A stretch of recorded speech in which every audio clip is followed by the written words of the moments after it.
Two men in the colours of the kingdom of Scorby tiptoed cautiously through the fallen. A casual observer would see nothing to separate them from the soldiery concentrated on the more profitable slopes towards the centre of the battlefield.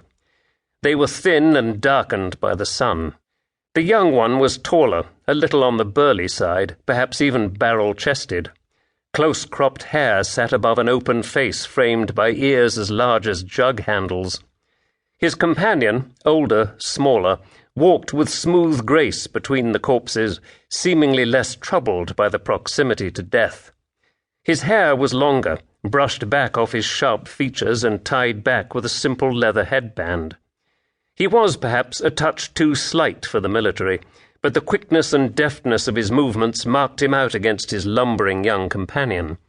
There was nothing to cause alarm or distrust, no reason to let the gaze linger before moving on.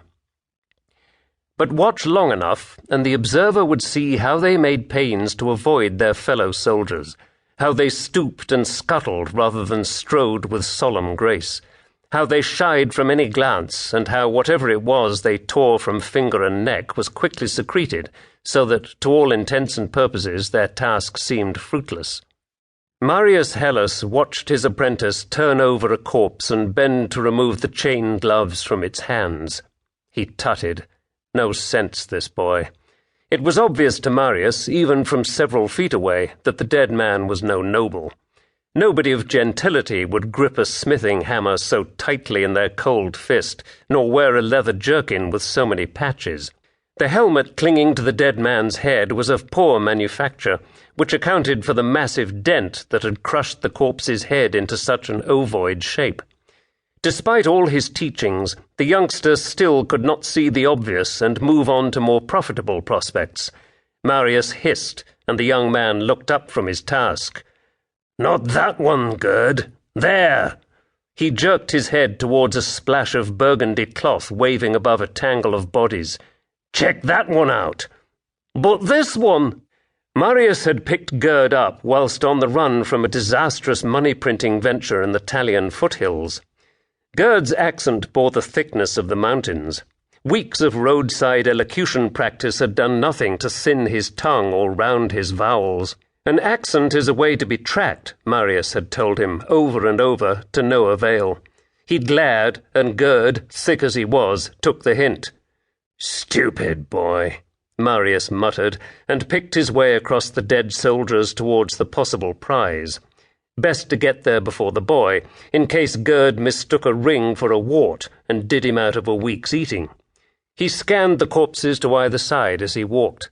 There, just a few steps away, a flash of checkered cloth that Marius immediately recognized as belonging to the house of the Duke of Lippus, a rich province. He hunched over, close enough to identify the body. One of the Duke's younger sons, sent to this end of the battle to keep him away from the battle-hardened mercenaries of the Italian Empire who had borne the brunt of the main fighting. Marius smiled. "Bet some princess cries when you don't turn up at her bedchamber tomorrow," he said to the young man's staring eyes. He traced the red slash that separated most of the young heir's jaw from his lower face. His gaze travelled down the boy's armoured body, hands patting and prodding until they discovered a small bag of coins at the waist. He undid it and poured several silver coins into his palm. "Nice," he said, nodding. Within half a minute, 3 rings and a gold charm joined them. Marius glanced towards the distant soldiers. When he was sure nobody was looking in his direction, he rolled his tongue around, generating as much spit as his mouth could hold. One after the other, he began swallowing his prizes. When the last had been forced down his throat, he gasped, then looked to where Gerd was standing over the body to which Marius had directed him. "Gerd!" Gerd made no response. He stood above the corpse, eyes wide, his hands raised to his mouth. Marius glanced at the nearest soldiers. No stare met his. He hissed again. "Gerd, get down to it, boy!" Still Gerd did not move. He began to whimper, each inhalation drawing out a slightly louder noise. Marius shook his head in frustration. This was the last straw. A corpse rat who could not stand the sight of the dead was too much of a liability. If Marius